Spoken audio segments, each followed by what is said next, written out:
ایک یہودی عالم کا ایک عجیب سوال علماء کتابوں میں نقل کرتے ہیں۔ صحیح بخاری کی یہ روایت ہے کہ یہودیوں میں سے ایک بہت بڑا عالم حضور اکرم صلی اللہ علیہ وآلہ وسلم کے پاس آیا اور کہنے لگا کہ ہم اپنی کتابوں میں یہ لکھا پاتے ہیں کہ اللہ 7 آسمانوں کو اپنی ایک انگلی پر رکھ لے گا، اور سب زمینوں کو ایک انگلی پر، اور درختوں کو ایک انگلی پر، پانی اور مٹی کو ایک انگلی پر، اور باقی تمام مخلوق کو ایک انگلی پر رکھ لے گا۔ پھر فرمائے گا میں ہی سب کا مالک اور سچا بادشاہ ہوں۔ اللہ اکبر۔ قرآن پہ بھی ہے نا، اللہ تعالیٰ فرمائیں گے روز محشر کہ اب بتاؤ دنیا کے بادشاہوں، آج بادشاہی کس کی ہے؟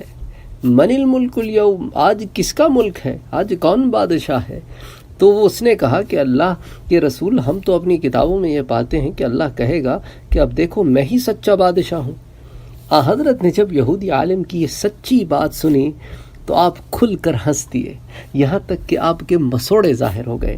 حافظ ابن کثیر رحمۃ اللہ علیہ فرماتے ہیں کہ مسند احمد، یعنی امام احمد کی جو حدیث کی کتاب ہے اس کا نام مسند احمد ہے، اس کی ایک روایت ہے جس کے مطابق اللہ کے رسول صلی اللہ علیہ وآلہ وسلم نے یہودی کی زبان سے جب یہ حق کلمات سنے کہ بھائی اسلام بھی یہی آئیڈیا پیش کرتا ہے، یہی بات کرتا ہے، وہ بھی اہل کتاب ہیں، ان کے پاس بھی یہی بات موجود ہے، تو اس ضمن میں پھر اللہ نے قرآن کی آیت اتاری الی آخر الآیہ کہ وما قدر اللہ حق قدرہ، یہ آخری تک پوری آیت اللہ نے اتاری۔